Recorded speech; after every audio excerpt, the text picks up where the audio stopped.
Today, economic, political, and social ties bind the United States together in a union almost no one would question.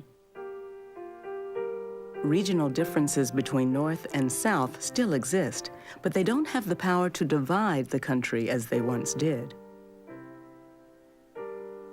In 1850, however, the differences were pronounced, and the rift between the two regions was growing wider. In the North, the traditional agrarian economy of the country was shifting. Agriculture was still the main occupation for most people, but agriculture itself changed greatly. Farmers were growing more surpluses with the purpose of selling them on commercial markets. Farmers became more specialized, it became more productive, and as a result, instead of making a lot of their own goods like clothing and candles and soap, they've now purchased those goods in stores, and so the entire economy became more commercialized. Another very important result of this intensification of commerce is that it takes place predominantly in the North.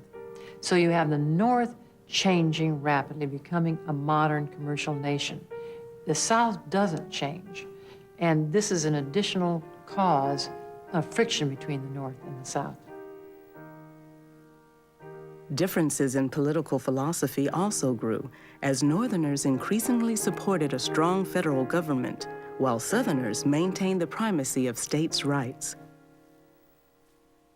But the essential division between North and South grew out of the divergence between free and slave labor. Free labor becomes a very powerful idea, especially in the North, as a way of describing Northern society in contradistinction to Southern society. Free labor society versus slave labor society. The differences between North and South have faded over time, but for some, the memory of those differences and the war that was fought over them still resonates. It's amazing that two peoples that were so much alike, you know, they had the same God, the same everything, you know, but just different beliefs led to such a conflict. I came to the battlefield the first time, and there was something inside of me that I can't explain to you. When I looked out over Pickett's Charge and looked out over the wheat field. The Civil War in the South especially lives because of the fact that A, it was fought on our land, and B, it was fought and we lost. A gentleman sit behind me during the last battle, and he says, you know, the South almost won. And I said, yeah, I know. I said, but I would, you know, hate to think what my life would be like if it did. There's so many things that happened here, so many lessons that we can learn from the Civil War. History can repeat itself, so we need to realize what happened, and we need to understand, because so many lives were lost. I know a lot of the guys know all the facts and figures, you know, who fought where and when and how and what went on exactly with all the numbers, but personally, I just enjoy feeling what it was like back then.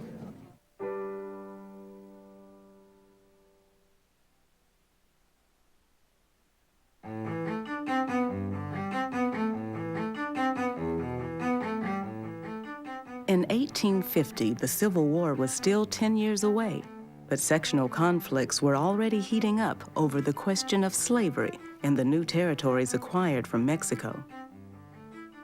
Should slavery be permitted in the territories? Could it be banned?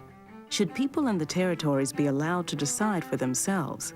The answers to these questions would determine the future not only of slavery, but of the Union itself. From New York to Charleston, St. Louis to San Francisco, the Oregon Territory to the Territory of New Mexico, the people of the nation would be forced to take sides for or against the South's controversial institution.